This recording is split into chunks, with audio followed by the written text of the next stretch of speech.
Welcome to Volt Sports Premier League Preview, Game Week 6. We are going to be analysing all that will be happening in the weekend. First, I'm going to give you the fixtures of the weekend's game.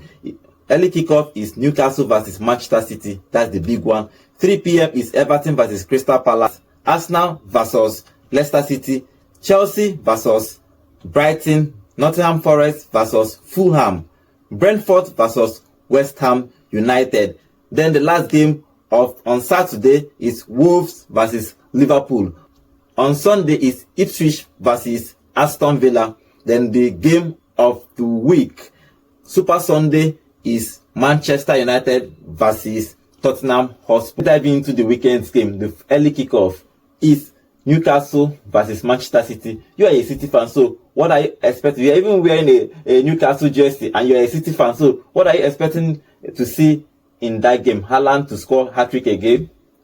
For me, I expect City to win and to win comfortably, irrespective of the fact that they are playing at St. James's Park. Rodri is not going to be around, so we are all going to see Pep pull out another one from the bag and hopefully get the win that they deserve. That's it. Okay, no, so that game is Newcastle versus Manchester City. Manchester City is a team everybody wants to beat. They have won that league 4 in a row. They are looking to do 5 in a row, which would be out of this world. But do you think that Newcastle can get something out of this game? Well, definitely. You saw the last game when they went on without a coach. I said if you can have that person as smart as he is, not taking phone calls from Eddie at home to give his own tactical instructions and come back to win against Wolverhampton Wanderers, you know they have enough tactical side. They've had time. I think it's 3 years on the job now. They've had that time to build a team. You get, and the likes of Tonali coming back from his suspension, fitting into that side again, not going, and they don't have any other player, any top of their players injured. They have the regular 11 coming against Man City, with Man City having 2 or 3 players off. So I think they have that surprise package in the bag. They can put one on us. We don't know yet, because I keep saying this. It's football. It's 11 against 11. Anything can happen. They could still pull up a surprise against Man City and get a nick or point. Okay, Newcastle came back to win that game last weekend against Wolves. After they went, they go behind. Go down, yes. They go down. They came back and score, and they are playing at home now. So we are expecting a total game of football. Total goal of football, yes. So what is your prediction for that game? Let me start with you, Nansu. I'm not writing Man City off. I'm not writing Newcastle off. So I'll just say maybe I could start for a draw. For a draw? Yes, or maybe Man City could win it. Maybe it's a maybe team, because these teams are fully funded and fully fit to not go at each other blow for blow. John? I think he's hedging his bets, but for me, I'm going to call it a straight win to Man City. City fans, so yes, you can't begrudge me that. 2-1. 2-1 for John and a draw for Nansu. Okay, let's move on to the 3 p.m. games. Let's start with Everton versus Crystal Palace. These two teams have not really been played well in the first 4 games of the season. Now, what are we expecting, and what are your predictions for that game? Yeah, for Everton, they have a tough task ahead of them. They are at home, no doubt, but they've also played a lot of games and, conceded a lot of goals, even at home. So, Crystal Palace is a credible side. Crystal Palace are the team Everton are aspiring to be, because Crystal Palace have played well. They finished higher up than them in the Premier League last year, and they have a better side, better playing style. You can see all the works there. So, Everton, being at home, they just need to make sure they do not concede as many goals as they've been doing. Everton under Shonda, like I said, when we said this before, I said, if you have a play style, look for coaches that complements that play style and can improve on it. You saw that with Brighton, you saw that with Man City, you saw that with Liverpool, you saw that with every other team in the Premier League. For Everton, you're playing a midfield, attacking, not too much defensive, not too much attacking. You're playing a balanced game. And Shonda is not someone that plays a balanced game. He's more of his players at the back than in the front lines. And when he scores a goal, he wants to defend. Since the mentality of the side is not to play a defensive game, is to play a balanced game, you end up conceding goals because they don't know how to defend. And for Everton in this season, last season they escaped relegation. Though they tried last season, they deducted points from them from charges from FA. They deducted points from them. They went on to finish, I think, 4 points above relegation, back against relegation zone. Finishing 4 points and 16th or so above relegation zone doesn't tell the whole story. Though they did well last season, they conceded more goals, they conceded more points, they lost more points. But this season now has started. So far, what are they doing to redeem themselves? They are conceding more goals than they score. It's not about, we know you have defensive lapses, you know you can't play a balanced game. When you score goals, try not to concede more. Even if you concede more goals, score more goals to counter the ones. If you're going to concede 5 goals, make sure you're scoring 6. You could come up with a win, make sure you're scoring 5 as well. But they score 2 goals and they let their heads down, and after some time, the opposition is coming back into the game, winning them. They've lost 2 of their games in current season from winning positions.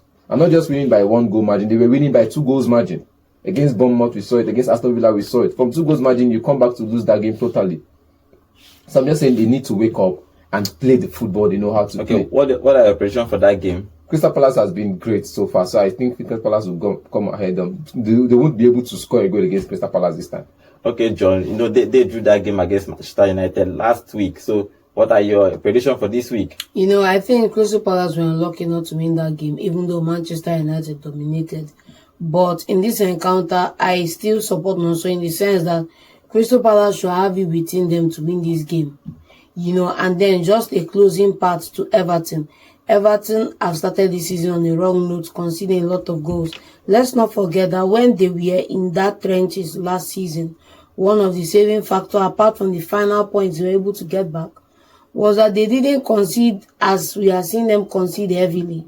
You know, goal difference, if it comes to a relegation scrap, that's where you know the value of this goal difference that they're so freely sharing around in the Premier League. So they need to tighten up the back and put up a defense, but they will lose this game to Crystal Palace. Okay, the next game, 3 p.m. is Arsenal versus Leicester City. Arsenal have their own injury worries, but our own Ndidi is going to play Leicester. He's playing for Leicester, and he's going to be coming against this Arsenal team that they're not really playing well, but the Arsenal is now there. And when they talk about first 3 now, Arsenal has cemented their place to be a team that everybody has to fear. In recent years, there's always been a debate about who is the better defensive midfielder in African football. And whenever they put up that ranking, it's always Thomas Partey and Wilfred Ndidi. On that list, every single year for the past 5 years, who is the better defensive midfielder? And you go around Africa, you don't see any. You see good midfielders, you see credible midfielders that could challenge, but you don't see who is on the top, like Wilfred Ndidi and Thomas Partey. So for African football, I think they are the best defensive midfielders we've got in all of Europe. But I still have to look at the way Arsenal is set up to play. Would they be playing a cautious football in this game, or would they come out and play the football that we know Arsenal to play? Against Leicester, it's going to be tough because Leicester might have to sit deep, play on the break, because we know how Steve Cooper plays. He might have to sit deep, play on the break. He might have to defend from the front line. It depends. It's yet to be seen. If you're playing against an Arsenal side, you don't defend from the front line because they can build from the back and they could send in long balls. And you can't catch up if their pacey players are up against you. So it depends on if they're going to sit deep and expect Arsenal to do all the work while they play on the break, or they defend from the front line and concede more goals. So it's yet to be seen. So I'm just saying Arsenal have done their homework, but I'm not sure, because now it's about trust. Now I believe Arsenal have done a good job. They've built defensively, but going forward, they don't have people burying those chances. They have plenty players creating. Saka can create, Martinelli can create, Harvard can create. There's no other guy to create, so Declan Rice can also create. Would they always continue to depend on set pieces to score their goals, or would they have someone to bury those chances? Is where my fear is right now. Okay, John, if you look at our Arsenal injury problems, Odegaard is not playing. What midfield are you expecting to see for this game? For me, I expect to see an attacking midfield. I would love to see a mirror of what we saw in the Carabao Cup, but with the exception of Nwaneri coming off the bench and then the standard 2 behind him from the Arsenal's last encounter in the Champions League, starting the match. For me, I don't think the back 4 is going to change, but the mentality should be to win this game comfortably and trounce Leicester City out of Emirates Stadium. So that should be the mentality. For me, if they prefer to sit back, I don't think Arsenal should rely on them beating them into the counter. They should attack, start early on, and secure the bag. Simple. Okay, what are your predictions for that game? 2-0. 2-0 for Arsenal? Yes, there's a threat Vardy might score. Vardy might score. Okay. Definitely, that threat is going to come to pass. So 2-1. 2-1 for Arsenal. For Arsenal. Okay, let's move on to Brentford versus Westham. You are a Westham fan, so I'm going to start with you. Your coach have not Have they won a game this season? They won one. Okay, they've won one. Yes. Okay, I think 3-1 and lost 3. Lost 3. Oh, it's crazy. It's a shame. Now they're playing away against Brentford. So, what are your, as a fan, what are your expectations? My expectation is I come out, I win. As a fan, I sing praises of my players. But with the coach think I said this on the live show this morning. I said when you have an attacking midfielder that has total of 40 chances created a season, 40 max a season, 2 goals and 2 assists in 28 games, and you're bringing him to compete with a player that has 7 goals a season, 14 assists in Paqueta, and a person that has 15 goals a season or perhaps 10 goals a season in Thomas Sunchek, and you're benching these 2 players that have more goal rating and more assist rating and more chances creating rating than the player you brought in.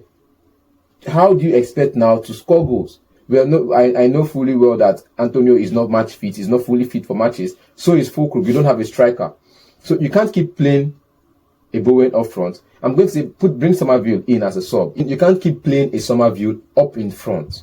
You need to bring in your 3 front lines. The Mohamed, Bowen and Antonio. But since Antonio is not available, play Paqueta as a false 9.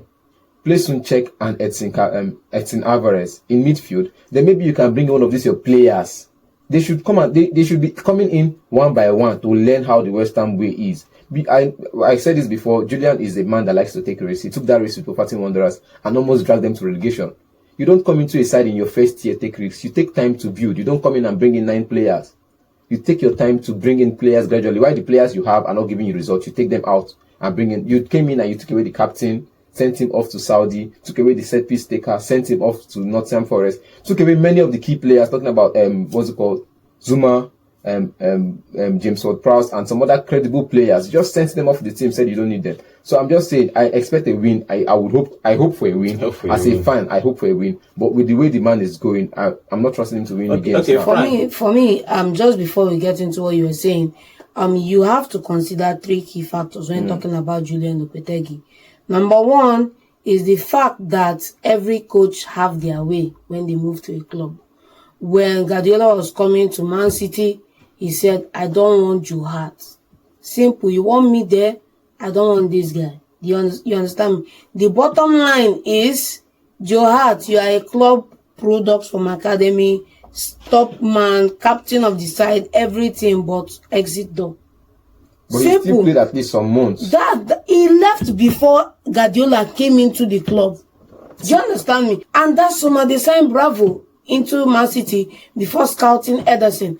And then that tells you that managers come in, they have a carte blanche. They call it a carte blanche. They come into the side. I've not made my point, please. Continue. They come in with a carte blanche. They do to execute the mission they are there to do. And if a manager says, I don't want this guy, and the club are backing the manager, but no matter how good you are, no matter how the fans love you, have to go. The problem now is, after you let this guy go now, the person you're bringing in, let the guy get to work. Let's see the work on the pitch. That's one thing. Secondly, the transfers they are doing, you won't tell me that the full 9 players that Westham signed this summer, that all of them are Lopetegui signing, because the club have the recruitment team. They know who they want to bring in. They marry it with Lopetegui and they sign these guys in. So while Lopetegui, I am telling you, it's his list, because there is players from, some of these players are his players from Real Madrid.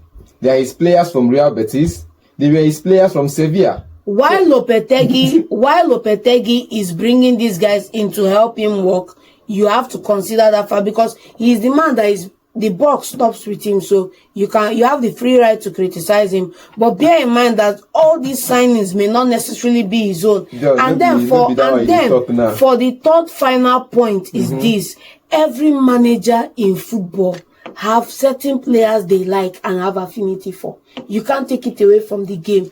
If Mourinho is going anywhere, he brings Matic with him as much as he can. And even if these players seem not to be working, this is their peg. This is what they want. So you may not agree with him playing Sole or this other guy, but that's the man's peg, and that's the way it is. You have to just find a way to make do with it. I'm saying I'll give him time, because I expect that 9 weeks run, You get, and this is just game week 6. I'm not going to start now to criticize, but I'm also saying the players that have played in the Premier League are not also standing up to the ovation. The likes of Maskewman and Somerville. Now let us waste time with West Ham and Brentford. But Frank is doing a great job at Brentford. Yeah, but for the likes of Pep to name him as one of those top managers, I think he's doing a great job so far. Okay, what are your predictions for that game? I have an issue with Frank because he sent our brother off and to Augsburg. So I think he's having struggles in the midfield area. He's having problems in the midfield area. But I think for me, it's just going to be a stalemate if West Ham don't misbehave and Brentford get to win. But I'm not going to root against my team. Definitely, I'm not going to. So I will just support my team. We are close now. I will go win. Okay, we go win. We will shut down. I'm going to put it 1x in favor of West Ham. Yeah, you are supporting also today. Okay, let's see. Welcome to the family, my guy. Let's see what happens in that game. Okay, the next game there is Chelsea versus Brighton. Brighton is one of the teams that have not lost a single game this season. Brighton, Arsenal, and Manchester City are the 3 teams. Look, I think Nottingham Forest are the 4 teams that have not lost. So if you look at that game against Brighton, I don't think it's a pushover, but Maresca has to be his team. His players have to be up for them to beat this Brighton team because they are a really good side now. So look at the game from last week, the intense game from last week, Nottingham Forest against Brighton. With all the bias that came with the officiating, everybody went to report to the referee, and after so much agitation, both coaches got a red card. So this game now, going into this game now, Brighton is going to without a coach. We don't know the capacity of the backroom staff. I told you about the one of Newcastle, where the assistant coach took over the job and did a comeback against Wolverhampton Wanderers. So you can trust that even if the coach is not around, even if Eddie Howe is not around, this man can do a proper job. But for Brighton, we don't know if like now, Fabian is not around now, he will not be around for 2-3 games. We don't know if the person that is going to be replacing him for this game, one of his backroom staff, will do a credible job as he would do. Or would it depend on phone calls from home, or would Fabian be sitting in the VIP section and giving instructions downstairs? We don't know how it's going to happen, but I just believe Brighton is a side that has credible players, incredible style of play, and this man, the Italian man, Enzo Maresca, on the other hand, I like when you talk, this man is cooking, but it invests me so much. He cook. Whether I like it or not. Because not be West Ham, they cook. See, I just look at it like, when team come in, they go do show. When you don't know their poison, everybody go don't know their poison. You can want to where they happen with most of the big teams. When everybody don't catch them for here, that you saw Pep when they cook. You get teams who go catch them, and go start to define how you take change style. But it will still play the same style, but with a little tweak. So if they catch him now, Brighton people they seem to catch him, but as coach know they will not trust the assistant or never know how the assistant go take perform. Mokoto say Enzo go still do one magic for this one. Okay, John, if you look at Maresca is building well. I think he has his 21 players that he trusts, and they are actually performing for him. Now, if you look at it, do you think that they are playing at Stamford Bridge? Do you think that they can actually go and win this game comfortably? I think they should be winning it comfortably, but they should also be wary of Brighton. One of the easiest things and one of the biggest mistakes to make in football is to underrate anybody.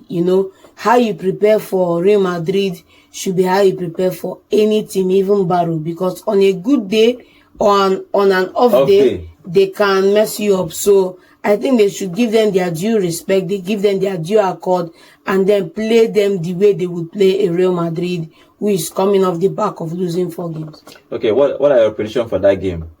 It's close. It could be a draw or a win to Chelsea. What are your predictions for Nansu? I can't predict anything on this one because of the coaching ability. So I say Chelsea for now. Okay, Chelsea for now. Okay, the last game for 3 p.m. is Nottingham Forest versus Fulham. Fulham are a good.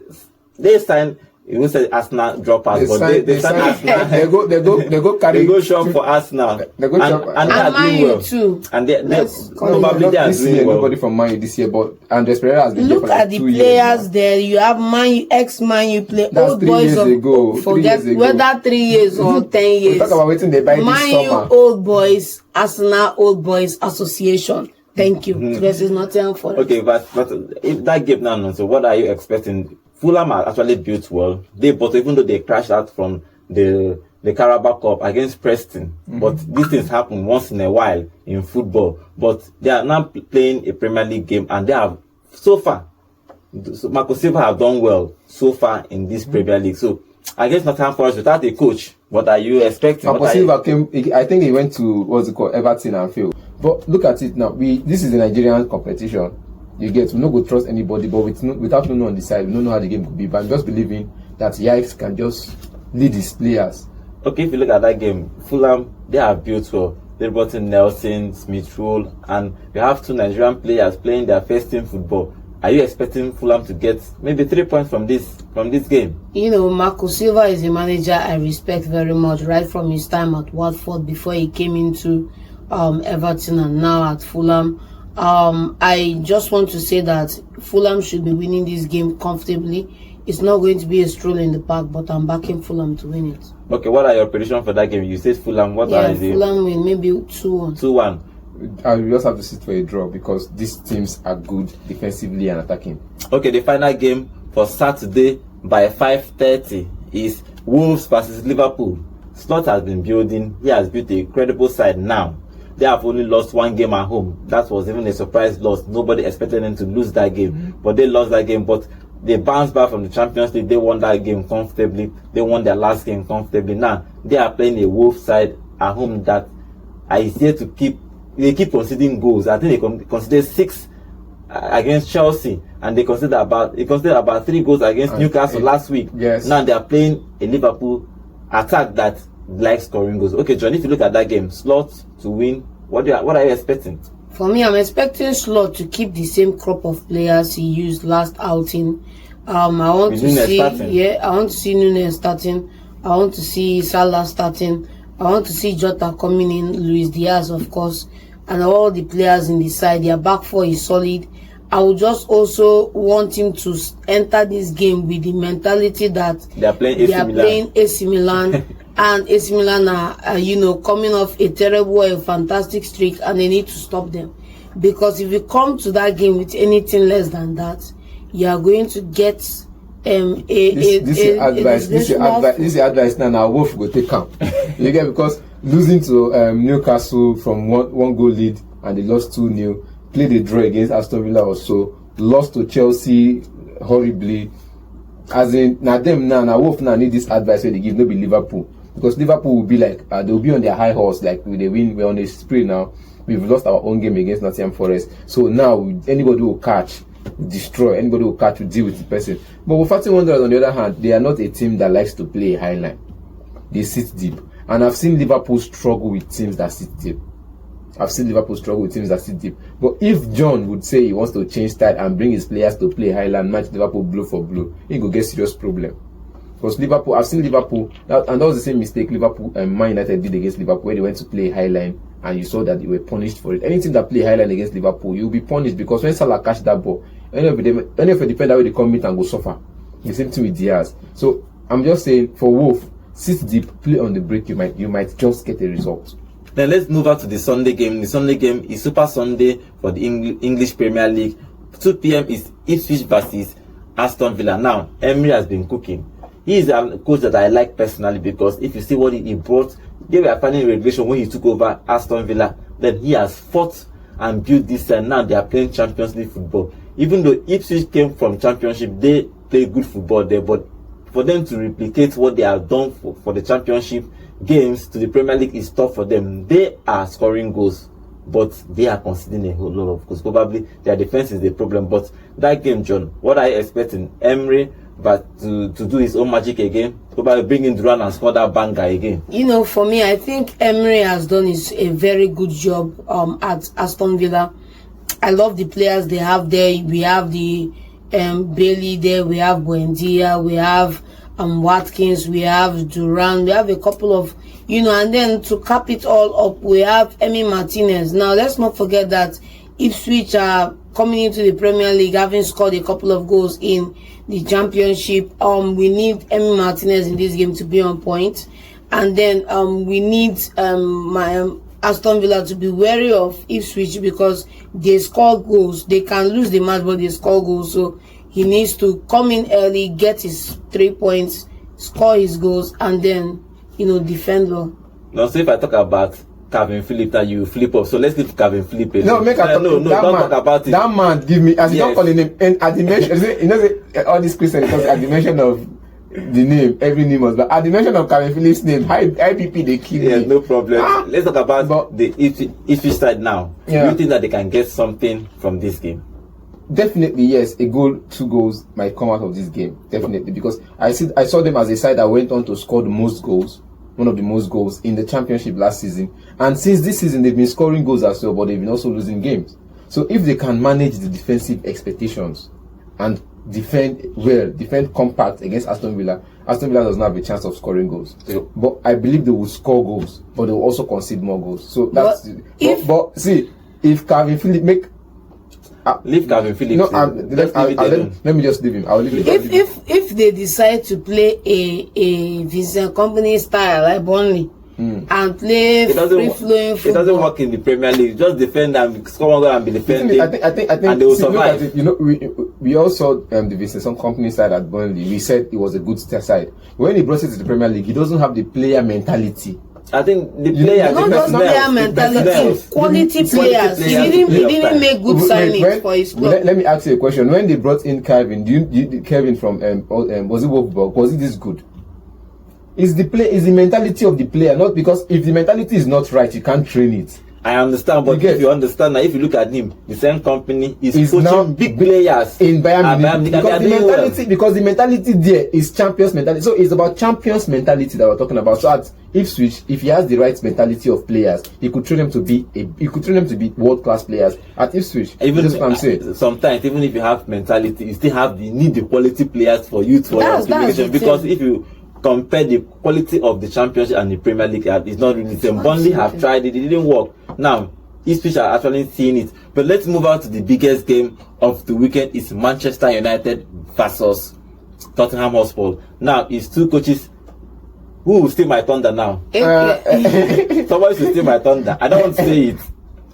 It is end of an era versus I win things in my second year. I am here to dominate versus I usually win things in my second year. So it's home against away, and it's tough, but we like talking about it. When Ten Hag came to England, he said that he came to take over. Now we are looking at him now. Angie is saying that he wins trophies in his second season. Now this is his second season, so let's see what he's going to be winning. Okay, let's see. But now that game against Manchester United, if Ten Hag can get a win, it will leave him from a whole lot of pressure, because now he's under a massive pressure, whether we like it or not. He's under massive pressure from you guys. The board is. Am I? It's just the media attacking him. The board has given the full support of Ten Hag. Yes, normally they'll come and regardless of what all happens. But if you look at this game in particular, I think him getting a win, John, will leave him a whole lot of pressure. Everyone was now talking about him winning against Spurs, and back up from him, not to criticize him, maybe for 1 week or so. The funny thing when we talk about Ten Hag is that, you know how you have kerosene all over the house and you have somebody playing with matches that is lit. Each time the person throws it up and catches it, you delay the inevitable, which is the sack. So Eric Ten Hag has put all the kerosene, all the fuel on the floor in Manchester United. His tenure there, in retrospect, by the things he said, his words that he says in press conferences, his actions, the way he manages players. Don't you say something about it off camera? Yeah, that actually talks. That is what is putting this pressure on him. So winning this match will just stay execution, maybe 2 more months. But I want Angie to win this game. His and era win it is not dependent on the Tottenham game. Yes, but it's dependent on going to help. Yeah, it's going to help the media. I'm saying that you need to be winning the big sides. Yes, see, you have 38 games to play. Out of that 38, 6 or 7, that's 8 against big teams. Yes, because you play 4 home and 4 away games against big teams, and the other, you now as Man United, you be big team. You don't reduce the top 6 or the top 5. The other big teams you get now Man City, Liverpool, Arsenal, and Chelsea. Okay. Tottenham no follow. Then if they count top 6, if you count as Tottenham join. But now I don't increase because now nobody those people. Aston Villa have joined. Aston Villa and Newcastle don't join the number. So now top 10 they look now. You get, because now you're playing against top 6 or the other top 5. Plus Aston Villa and Tottenham, Aston Villa and Newcastle, that's 7. So which means you need to get possibly out of this 7 times 2 and 14. So out of these 14 games, you need to win at least 10 of them if you're going to challenge for trophies. Which is not doing. Now the problem with me, but I still believe we are seeing the out of last season, because last season I think Man United faced the most shots last season. But this season those numbers have reduced. You get, they are keeping clean sheets. 3 straight after losing against Liverpool, they went on 3 straight clean sheets, including the one against Barnsley. John Gutterson are just Barnsley, but that's just Barnsley still do wonders. Now the same Preston, the same division, and they play one come out Tottenham. So it's Barnsley. Look at it now. They've improved, but the improvement, like it's just like you're running a mile. Where you did, you know, if you're driving a car, person driving at 60 km/h and person driving at 70 km/h, it's not too obvious until the car don't go far. It's gradually you start noticing that okay, there was a work done. So work done is gradually. We're not expecting to see instant impact on players, but we've seen gradual or small games. For this game now, based on the way they have played this season, yes. What are you expecting? A win for Spurs? Leave performance, win match. Because now you're talking about results. Now you've thrown away 60 and 70% gradual. No, because you now come to win. I want to see a play pattern. Because in the first 60 minutes of their last game against 20, I saw a play pattern. I saw them go on and defend and play attacking football. But there's no win the match. So why create 1,000 chance and you know you're only going to score 2? Against Tottenham will create 1,000 chance and they will score 500. So if you want to do the same thing with them, you want to play high line, because definitely this match now will come with 2 teams playing high line. Since you want to play high line, bros, play ugly. Since all the fan base now does not see your pattern, but they want you to get results. Get them results. Is what I'm saying. Is what the fan base wants to give them. Okay, what I want to get a win. Man United will win this man at Old Trafford. Okay, Old Trafford will win at Old Trafford. What's the score line? 1-0. 1-0 for. 1-0. I mean, I'm expecting so many goals in that game. Sunday night. So many goals because Man U does not have defense. I said the people should come and fight me. They don't have defense. They are going to concede 2, and Tottenham is going to win it 2-1. 2-1. Okay, the Premier League is supposed to give us a whole number of goals this weekend. Let's hope that we are going to enjoy football at its finest.